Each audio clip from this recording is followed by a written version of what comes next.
Тази година дори сме добавили категории за мъжка и женска физика, така че надявам се да стане един интересен турнир и всички зрители да се запалят и да напълнат залите, защото спортът е здраве.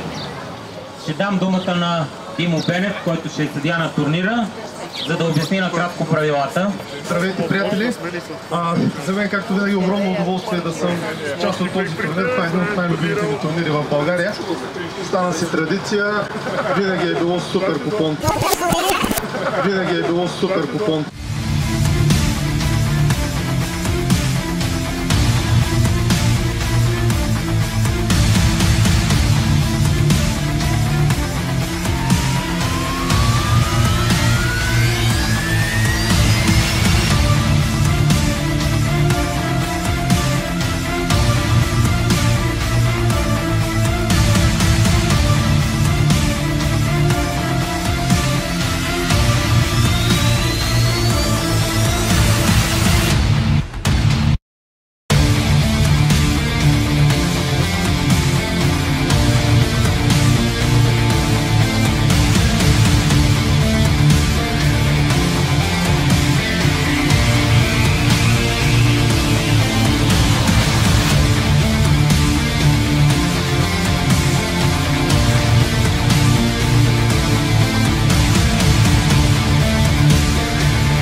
Успех на всички, приятен ден!